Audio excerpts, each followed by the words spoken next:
नमस्कार।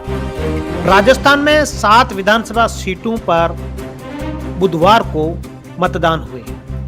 इस मतदान के दौरान देवली उनियारा विधानसभा सीट पर एक थप्पड़ की गूंज पूरी सियासत में खलबली मचा दी है। यह थप्पड़ कांड टोंक की देवली उनियारा विधानसभा सीट से सामने आया है। यह उपचुनाव के लिए मतदान के दौरान नरेश मीणा ने एसडीएम अमित चौधरी को थप्पड़ जड़ दिया।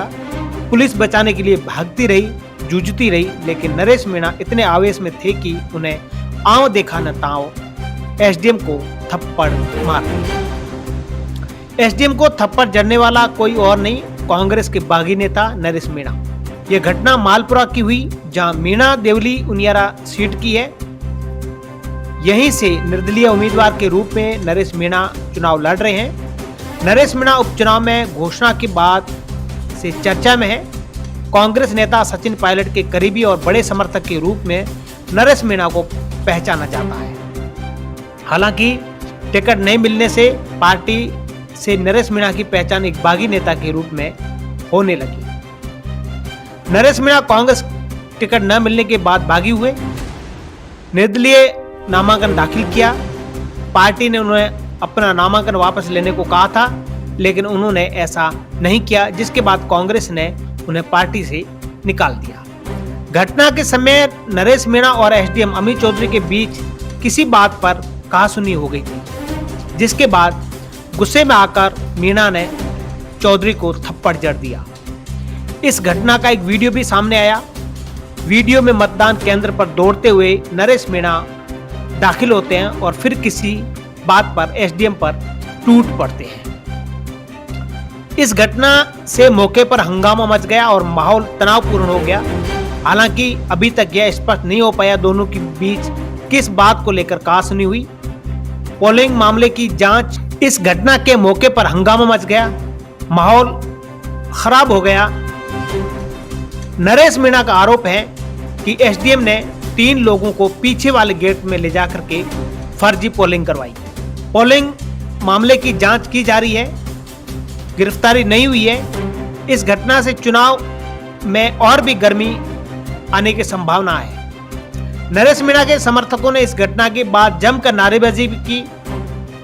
अब देखना यह होगा कि इस मामले में आगे कार्रवाई क्या होती है। हालांकि एसडीएम को थप्पड़ मामले को लेकर के राजस्थान की सबसे बड़ी राजकीय सेवा वाली आरएएस एसोसिएशन ने इस मामले को लेकर सरकार को चेतावनी दी है। उपचुनाव के दौरान देवली उनियारा विधानसभा सीट में तैनात एसडीएम अमित चौधरी को थप्पड़ मारने वाले नरेश मीणा गिरफ्तार होने की संभावना जताई जा रही है। हालांकि अभी तक गिरफ्तार नहीं हुए।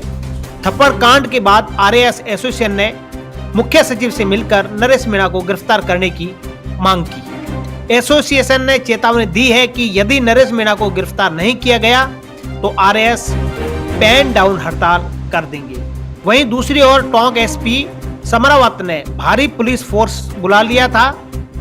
मतदान के बीच ही इलाके में स्थिति तनावपूर्ण हो गई थी। नरेश मीणा ने अपने समर्थकों के साथ धरने पर बैठ गए। उनका कारवां बड़ा होता जा रहा था। समय बीत जाने के साथ साथ उनके समर्थकों ने भीड़ बढ़ गई थी, जिससे प्रशासन भी अलर्ट हो गया था। पूरा गांव छावनी में तब्दील हो चुका था। मौके पर भारी तनाव व्याप्त हो गया था।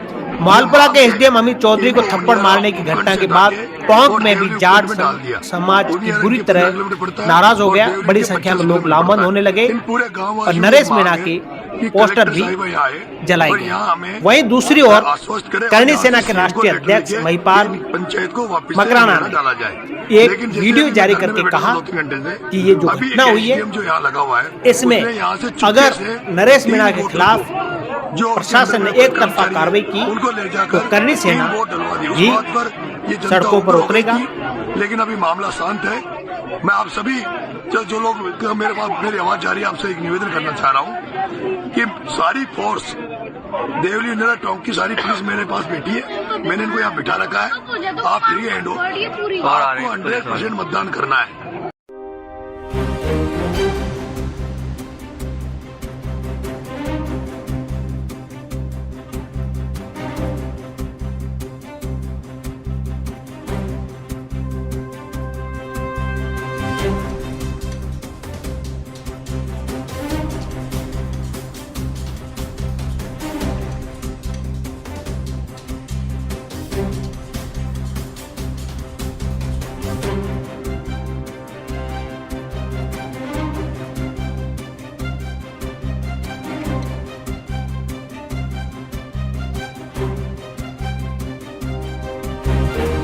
राजस्थान में और जहां जहां उपचुनाव है राजस्थान में 7 सीटों पर, वहां पे एक देवली उनियारा एक सीट है।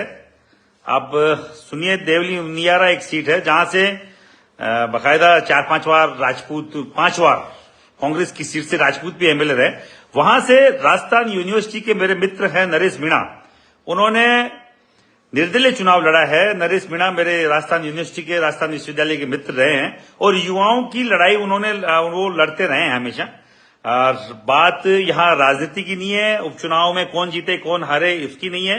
अभी टीवी के माध्यम से मैंने देखा कि कोई बार बार खबर चलाई जा रही है कि एसडीएम के साथ उनकी कोई हॉट टॉक हुई है, कोई आपस में कोई कहासुनी हुई है और चलाया जा रहा है कि नरेश मीणा जी के द्वारा एसडीएम को थप्पड़ मारा गया है। अब मैं इस बात को मैं एग्री नहीं करता कि ऐसा हो सकता है। और अगर एक तरफा कार्रवाई हुई, मैं इसलिए आया हूं कि नरेश मीणा युवाओं की हमेशा आवाज रहा है, आवाज बुलंद करने वाला व्यक्ति रहा है और हमारा मित्र रहा है। और अगर वो चुनाव लड़ रहे हैं, मैंने किसी के लिए समर्थन किया, किसी के लिए खिलाफत की बात अभी तक उपचुनाव में हम लोगों ने नहीं करी। इसको लेकर के तमाम बातें हैं वो जो सामने आ रही है, अभी हालांकि इसमें आगे क्या होगा बोला आपका क्या वो देखने वाली बात होगी। लेकिन ये का एक ओहदा ऐसा होता है, नरेश मीणा का जो थप्पड़ कांड है संबंध ऐसा होता है पूरा जो कई प्रदेश भर में सियासी गर्माहट से इस मामले को लेकर के वो हमारे मित्र हैं नरेश कुछ ये भी बातें सामने आई है कि जैसे ही नरेश मीणा ने एसडीएम को थप्पड़ मारा, होगी एसडीएम के इस बीच एडिशनल एसपी ब्रजेंद्र सिंह भाटी समेत अन्य पुलिस अधिकारियों ने बीच बचाव किया था। दरअसल समरावता में ग्रामीण अपनी लंबी मांगों को लेकर धरने पर बैठे थे। वहां पहुंचे निर्दलीय प्रत्याशी नरेश मीणा ने उनसे बात की। वह सीधे मतदान केंद्र के अंदर घुस गए और वोटिंग मशीन में अपना चुनाव चिन्ह मैं मुख्यमंत्री साफ नहीं दिखाई देने का आरोप लगाते हुए बाहर आए। एरिया मजिस्ट्रेट बहुत बढ़िया रहा, सराहनीय रहा है। एसडीएम मालपुरा अमित चौधरी अभी जो उनियारा है वहां से नरेश मीणा जो उन्होंने सीधे एसडीएम को थप्पड़ जड़ दिया था। धरना स्थल पर काफी संख्या में लोगों की भीड़ एकत्रित हो गई और उसके बाद धरना दे दिया गया। फिलहाल इस मामले को लेकर आगे आरएस एसोसिएशन मुख्य सचिव से सरकार से किस तरह की मांग करते हैं। हालांकि फिलहाल पैन डाउन हड़ताल की चेतावनी दी है। इस मामले में आगे क्या कुछ होता है, इस मामले में ऐसा देखा जा रहा है कि इस मामले की प्रदेश की सियासत गर्मा जाएगी, वो देखने वाली बात होगी अब क्या होगा। लेकिन फिलहाल प्रदेश की सियासत इस थप्पड़ कांड को लेकर के पूरे प्रदेश भर में चर्चाएं फैली हुई है। नरेश मीणा ने आखिर ऐसा क्यों किया। फिलहाल इतना ही, मुझे दीजिए इजाजत, नमस्कार।